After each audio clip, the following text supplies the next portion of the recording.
संविधान ने किसी को ठगने का अधिकार नहीं दिया। मेरे साथ यहाँ जो बैठे हैं ये महाराष्ट्र की भूमि के गरीब किसानों के गरीब घरों से ये सारे लोग आते हैं। किसी से 30 लाख रुपया लिया गया, किसी से 15 लाख रुपया लिया गया, किसी से 20 लाख रुपया लिया गया, किसी व्यक्ति से इससे भी अधिक की राशि इस गेम की आपको हम डिस्ट्रीब्यूटरशिप दे रहे हैं। इस प्रकार की बातें उनको कहकर उनको बहलाया गया, उनको झूठ बोल करके उनसे पैसे इकट्ठे किए गए। सवाल ये उठता है कि एक और कंपनी लिख करके देती है कि पूरी तरह से यह गेम लीगल है, दूसरी ओर कंपनी कहती है कि यह गेम के तहत कौन बनेगा करोड़पति में, जिस प्रकार से इनाम की राशि मिलती है वैसे इनाम की राशि इसमें मिलेगी। और तीसरी ओर जिनकी कला के बारे में शिल्पा शेट्टी जी का हम उनकी प्रतिभा का जरूर सम्मान करेंगे, उनके चेहरे का उपयोग इस गेम के प्रचार प्रसार के लिए किया जाता है।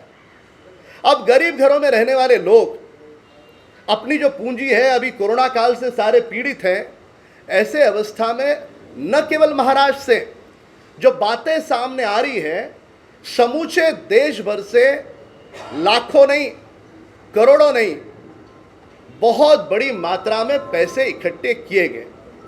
अगर इस धन की राशि को जोड़ने का प्रयास किया जाए, वह जांच एजेंसियों का काम है, वह मैं नहीं जोड़ पाऊंगा, पर लगभग 2500 से 3000 करोड़ का गफला यहां पर राज कुंद्रा की कंपनी वियान इंडस्ट्रीज ने किया है। अब लोगों को पता चला कि यह धोखाधड़ी का मामला है। वे राज कुंद्रा जी के दफ्तर में गए। दफ्तर में जाने के बाद जो उनसे पैसे मांगने के लिए गया, उस हर व्यक्ति के साथ मारपीट की गई। हर व्यक्ति को कह दिया गया कि राज कुंद्रा इस देश का बड़ा आदमी है, वह किसका पति है तुम जानते हो, यहां से रफा दफा हो जाओ। उसके पश्चात वहां के लोकल पुलिस स्टेशन का उपयोग करके जिसका हक का पैसा बनता था, जो मांग रहा था, उन्हीं लोगों पर लोकल पुलिस स्टेशन में जो पैसे मांग रहा है उसके खिलाफ शिकायत करके उन्हीं का मुंह बंद करने का दुस्साहस दुष्कर्म इस वियान इंडस्ट्री की ओर से हुआ है। अब बारी आती है कि ये सारे लोगों को उन्होंने ठगा है, कब पता चला? इन सारे लोगों ने जब डिस्ट्रीब्यूटरशिप ली और डिस्ट्रीब्यूटरशिप लेने के बाद इन्होंने कुछ दिन तक कुछ लोगों ने चलाया, कुछ लोगों ने चलाया भी नहीं। कुछ लोग ऐसे हैं कि जिन्होंने डिस्ट्रीब्यूटर लेते उन्हें पता चला कि ये तो पूरा ठगने का काम है, उन्होंने राज कुंद्रा जी के दफ्तर में पैसे वापस मांगने शुरू कर दिए। किसी को भी एक पैसा तक इस व्यक्ति ने लौटाया नहीं। हम सवाल पूछना चाहते हैं कि इस प्रकार से गरीबों को ठगने का अधिकार राज कुंद्रा जी को किसने दिया? और जिस जीओडी के गेम की बात वे करते हैं, उस जीओडी गेम के तहत जो इनाम लगने की बात थी, वह इनाम किसको लगे? वह इनाम ये जो गौर गरीब घरों से लोग आए थे, जिन्होंने डिस्ट्रीब्यूटरशिप लेकर के अपने कदमों पर खड़े रहने का प्रयास किया था, कुछ व्यापार करेंगे ऐसे सपने देखे थे। यह इनाम लगा केवल और केवल वियान इंडस्ट्रीज लिमिटेड के जो एम्प्लॉय हैं, उन एम्प्लॉय को यह इनाम लगा। अब यहां पर ये देखिए, ये है विजय। किसके एम्प्लॉय है ये? राज कुंद्रा जी के एम्प्लॉय है, वियान इंडस्ट्रीज लिमिटेड के। इसके बगल में है दीपिका विजय तावड़े, उन्हीं से संबंधित है। उसके बगल है निशा, ऋषभ, रुपेश महाडिक। ये सारे के सारे जो नाम हैं, ये सारे के सारे इनाम घोषित वियान इंडस्ट्रीज लिमिटेड के एम्प्लॉय के नाम पर, जो उसके दफ्तर में काम करते उनके नाम पर इनाम घोषित। ये पूरी तरह से सारे लोगों को ये ठगने का काम इस वियान इंडस्ट्रीज ने किया है। यहां पर मैं महाराष्ट्र सरकार से सवाल पूछूंगा कि ये महाराष्ट्र के भूमि पर हुआ है, दिन दहाड़े इस प्रकार के मराठी नौजवान हैं, बाकी सारे इस भूमि पे काम करने वाले गरीबों के बच्चे हैं, उनको राज कुंद्रा ने ठगा। उस समय ये तीनों दलों की महाराष्ट्र की सरकार क्या कर रही थी, ये पहला सवाल। जब पुलिस स्टेशन ये सारे नौजवान गए कि हमको राज कुंद्रा मारपीट कर रहा है, हमारे पैसे लौटा नहीं रहा है, चेक से पैसे दिए, उसके पश्चात भी पुलिस ने, जो महाराष्ट्र सरकार के अधीन काम करती है, पुलिस के प्रति आदर सम्मान है, पर दुर्भाग्य यह है कि पुलिस ने भी इनको न्याय नहीं दिया। किसके दबाव में थी पुलिस? पुलिस राज कुंद्रा के विरोध में क्यों नहीं कार्रवाई कर रही थी? किसने उन्हें रोका था? जिन लोगों ने उन्हें रोका था वे नाम देश और दुनिया के सामने आना जरूरी है। हम महाराष्ट्र सरकार से मांग करते हैं कि वे लोग जब पुलिस स्टेशन में गए तो उनको रोकने का दुस्साहस किसने किया? तीसरा सवाल यहां पर है कि केवल महाराष्ट्र से इतनी बड़ी धोखाधड़ी तो गुजरात है, दिल्ली है, अन्य प्रांत है, वहां पर इस प्रकार की कितने करोड़ों रुपए की धोखाधड़ी हुई होगी, यह भी अपने आप में बहुत बड़ा सवाल है।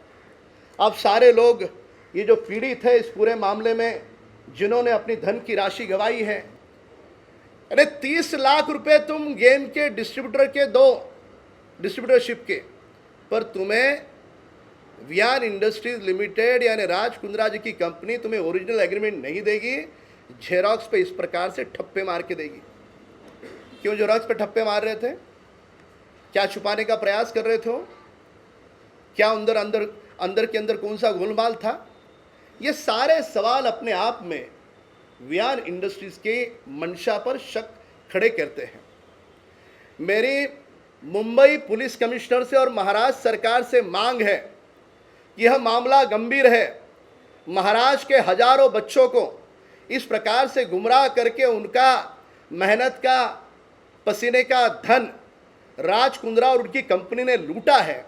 इसकी वे तुरंत जांच करें, जांच करके जो भी तथ्य हैं देश और दुनिया के सामने रखें, और जो आरोपी है वह जेल की सलाहों के पीछे जाए, ये हमारी मांग है। मैं सरकार से उम्मीद करूंगा कि सरकार के लोग इस पे हस्तक्षेप करके महाराष्ट्र सरकार के इन सभी लोग को न्याय दें। यदि आने वाले 3 दिनों के अंतराल में न्याय नहीं मिलता तो सोमवार के दिन हम स्वयं मुंबई के पुलिस कमिश्नर के पास जाएंगे, उनके पास जाकर के न्याय की गुहार लगाएंगे। वे तो एक अच्छे व्यक्ति है, सज्जन व्यक्ति है, काम करने वाले जुझारू व्यक्ति है, पर सरकार के दबाव में आकर यदि इन लोगों को न्याय नहीं मिला तो महाराष्ट्र के गृह मंत्री और मुख्यमंत्री से भी मुलाकात करेंगे। पर जिनका पसीने का, मेहनत का पैसा वियान इंडस्ट्रीज लिमिटेड ने लूटा है, झूठ बोल करके लूटा है, सरकार की अनुमति इस खेल को है ऐसा बोल करके लूटा है, तो वे जेल के कटघरों के पीछे जाए, यह हमारी मांग है। अगर महाराष्ट्र सरकार से अगर न्याय नहीं मिला तो अंततः यह पूरा मामला सीबीआई और ईडी को हम स्वयं लिखेंगे और सीबीआई और ईडी की जांच करके इस मामले को गंभीरता से लिया जाए, इस प्रकार की मांग करेंगे।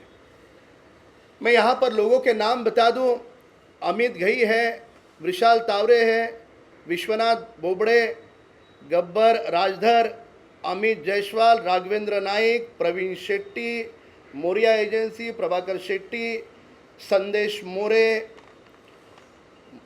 मौलिक शाह, गुजरात से भी कुछ लोग हैं, बिंदु परमार, कई सारे नाम हैं।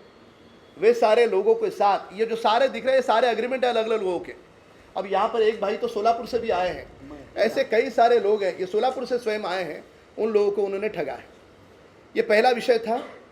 दूसरा विषय मैं बता दूं कि 14 अप्रैल के दिन मुंबई के जुहू पुलिस स्टेशन में हिंदी फिल्म जगत की एक बहुत बड़ी अभिनेत्री जो अपने आप में मॉडल करके है, वे जुहू पुलिस स्टेशन में बाकायदा एप्लीकेशन लिख करके खुद की अपनी कंप्लेंट दर्ज करती है।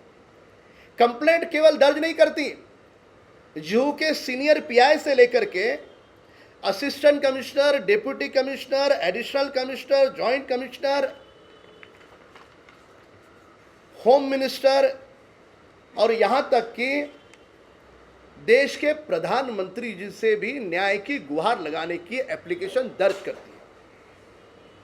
अब कहानी में सनसनी देखिएगा। हिंदी फिल्म जगत की बहुत बड़ी अभिनेत्री है। मैंने खुद वहां पर पुलिस अधिकारियों से बात की। अधिकारी ने कहा कि राम कदम जी, आप जो कह रहे हैं वो बिल्कुल सच है, बुनियादी बात है कि उस अभिनेत्री ने कहा कि उस राज कुंद्रा के खिलाफ धारा 376 क्या होती है आप जानते हैं? शारीरिक उत्पीड़न की धारा आई है। बाद में पिनल कोड 384, 415, 420 धोखाधड़ी, 504, 506, 354 ए और B, Indian penal code 67 A of information technology act 2008, section 3 and 4 of indecent representation of women act 1986। ये जो महिला है कोई साधारण महिला नहीं है। हिंदी फिल्म जगत की एक बड़ी अभिनेत्री, मॉडलिंग इंडस्ट्री में एक बड़ा नाम, जिनके चेहरे की पूरे देश में नहीं विदेशों में भी पहचान। ऐसी अभिनेत्री स्वयं देश के प्रधानमंत्री जी से लेकर के, उसे विश्वास है प्रधानमंत्री जी न्याय देंगे, सभी को खत लिखती है। हमारा सवाल यह है कि अचानक रातों रात ऐसे क्या हो गया? वहां के पुलिस अधिकारी कह रहे हैं हाँ उसने हमें अर्जी लगाई, अर्जी में कहा उसके साथ शारीरिक उत्पीड़न हुआ है, उसके साथ